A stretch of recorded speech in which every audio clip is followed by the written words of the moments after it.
I miss this place. I can freak out now, right? Well, yesterday Riot released another League of Legends devlog. And this time around, things are simply awesome, because the main focus of all the topics was casual players. And what's interesting is that it brought up things that are happening in Wild Rift 2, where they also got their own cinematic. But that's a topic for the next video. Well, today we are indeed focusing on League of Legends, and what's better, we are focusing on pure fun. So, as always, Brightmoon and Mendler came back to give us some news. Which also means this is very likely the last time we see Brightmoon as part of the League of Legends team. He should still stay around Riot, but he will be working on different things. Anyway, right away, the devlog jumps into the awesome news. So of course, the video transitions into Riot Cadmus and Train, who are back as the modes team to tell us about what's coming. The first topic they tackle is Arena. When Arena first launched, it was big. Simply said, the promise it showed blew a lot of people away. Which is also why the modes team pushed for the re-release of Arena for the winter holidays. I think it's safe to say that a lot of Rioters were surprised by the positive feedback too. But then, when it re-released, it was still successful, but here they confirmed that the numbers decreased quite a bit. Which, if you've been around League of Legends, you'd know is somewhat expected. Every single game mode that ever goes live in League of Legends goes up in play rate and then it slowly goes down. And unfortunately, when it comes to the re-release of Arena, it wasn't that transformative. So of course, if you already played the first version, you kinda already knew what was going on. So, for the next version, Riot is focusing on variety and longevity. They describe Arena as a mode that should be for the dreamers and the memers. So they still absolutely like the chaotic vibes it has. Now of course, if you wanna go for bigger changes, you need to test them first. So, Arena will go up on PvE. And as to what kind of changes we should expect, first of all, there should be some new arenas, even though they were not mentioned in this video. We know about this because those teasers were posted on the social medias. And let me tell you, that's an arena I have not seen before. But outside of just visual things, the entire lobby got increased up to 16 players. This is an awesome change because while it still keeps the competitive side of Arena intact, it also means that you won't be immediately knocked out by the one team that is just dominating the entire lobby. And of course, this means a much better variety between the fights. And to make things even more interesting, Arena is getting a whole new item system. First of all, there is a whole new class of items. They call them Prismatic Items, and they should change how champions behave. In a way, it feels sort of like mythic items. And if I had to put on my tinfoil hat, I would say that they are putting in Prismatic Items because mythic items were removed, and throughout the previous iterations, mythic items worked really well for Arena. You always bought your mythic item first, and then every other fight you bought another item that stacked on top of that. And in fact, the dev video describes Prismatic Items as exactly that. Core items that shape your future buying decisions. As an example, we got the Demon King's Crown. An item that gives you a lot of stats, and it gives you even more stats every time you win. However, if you lose a round, you lose more than what you gained. This sounds cool, but there is no way anyone's gonna buy it if they really wanna try to be competitive. Although, it is still a pretty cool meme item. See, that's why they say that Arena is for the dreamers and the memers. Also, on top of this, they changed how you get your items in Arena. You will still be able to buy about half of the items. But for the other half, you will get anvils which function similar to TFT. They will give you a choice of random items at a discount. Which likely means that while these items will come from a roguelike system to give you a bit more spice, in the end game, when you have a lot of gold, you can simply sell them and buy the exact items you need. So this is just a little bit more randomness, but it shouldn't be something that simply ruins the game for you if you are unlucky. But that's kinda the big changes on Arena. At the end here, they ask people for feedback. The team is really excited about Arena, and if there is something people really wanna see in it, they are ready to listen. And before we move away from the topic of Arena, around the internet, of course, different writers gave us more context as to what is happening with the game mode. For example, on Reddit, Meddler gave us more context on the state of Arena. He mentions that when these game modes get released, people play them early, but then the numbers drop off. And again, this has always been the case for pretty much any game mode that has ever released.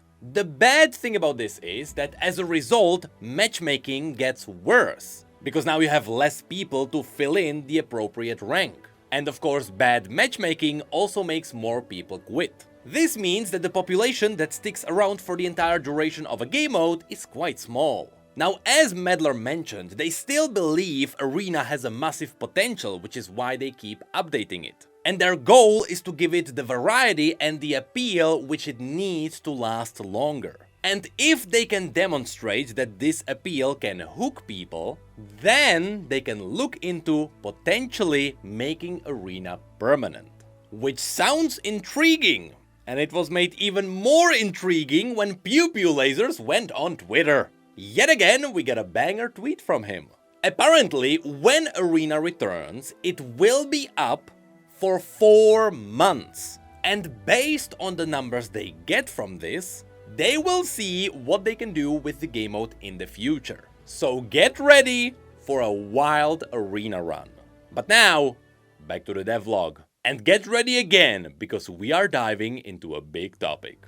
See, the modes team is not done yet. Because as they teased, they are indeed working on another game mode that is different from Arena. Something that is different from League Score gameplay that is also more chill compared to Arena. And after months of development, the team revealed that they've been working on their first Bullet Heaven Survival PvE game mode.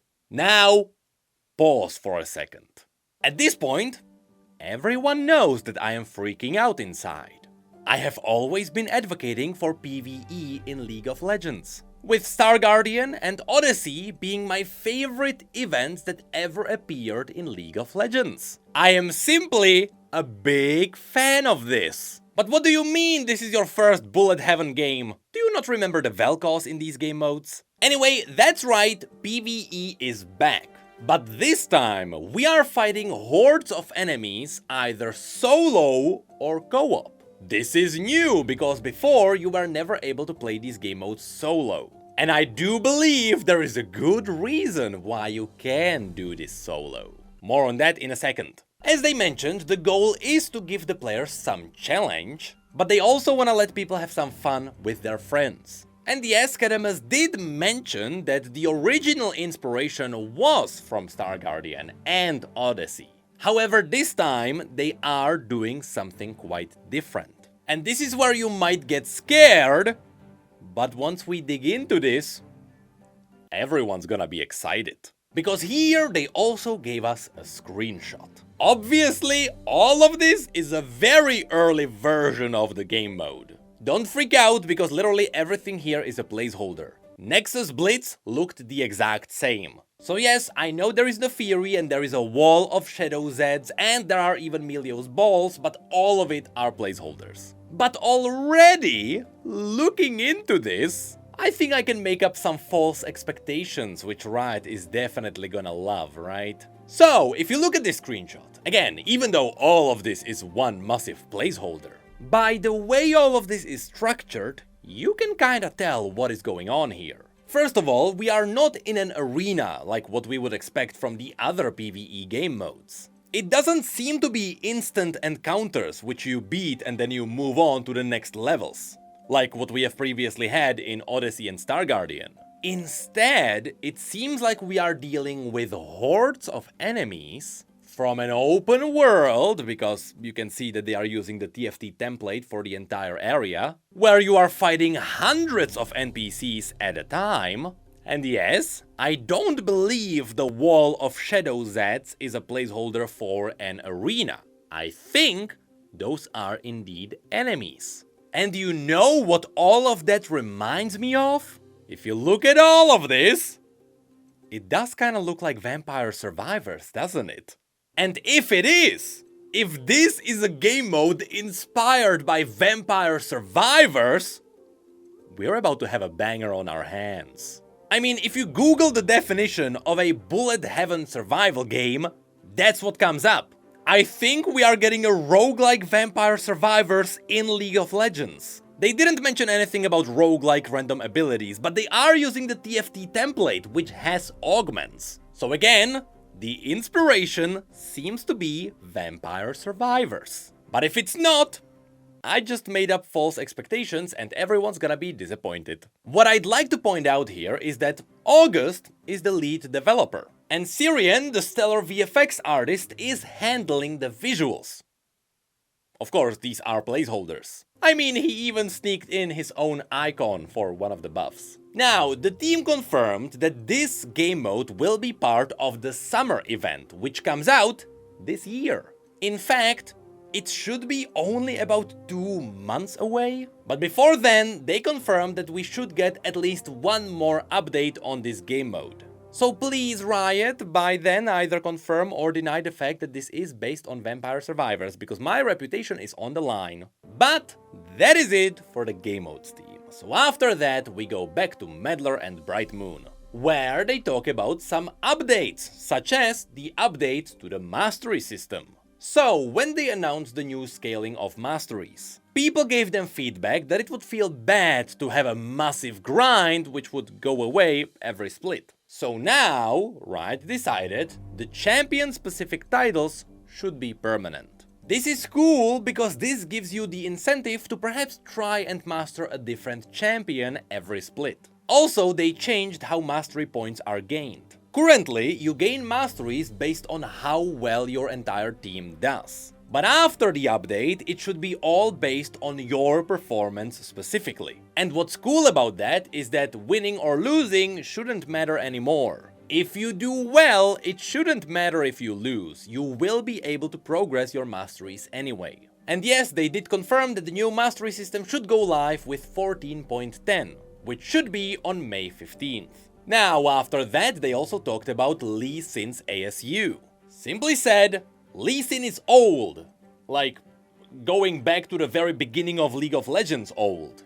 But also, visually, he's just a guy. So a lot of effort went into updating his visuals, while giving him consistent style across all of his skins. But of course, the entire update includes a whole new model built from the ground up, new fluid animations, and even entire new sound effects. However, Lee Sin was always also a victim of bad visual clarity. Some of his skins were either so noisy you had no idea what was happening on screen, or some other skins simply made him look like entirely different champions. And again, that's all because he kinda just looks like a guy. So they made some massive improvements there. And they made sure every single skin had a similar silhouette. And if you are interested in the details here, Riot released a massive devlog where they went through pretty much every single skin Lee Sin has. And trust me, there is a lot going on there, and so far, it looks awesome. Now, currently, Lee Sin is aiming to release on 14.9, which should be May the 1st. After that, the ASU for Teemo is still on the table. In fact, he should arrive later this year on 14.20. Now lastly, in this devlog, they also talk about the rank rewards. Last time, they confirmed that every rank split will give us a unique reward. And since the first split is about to end, they confirmed that the first skin of the year will be Victorious Kog'Maw, who looks slightly different from what you would probably expect, but he still looks absolutely awesome. And after Kog'Maw, Split 2 will give us Sona.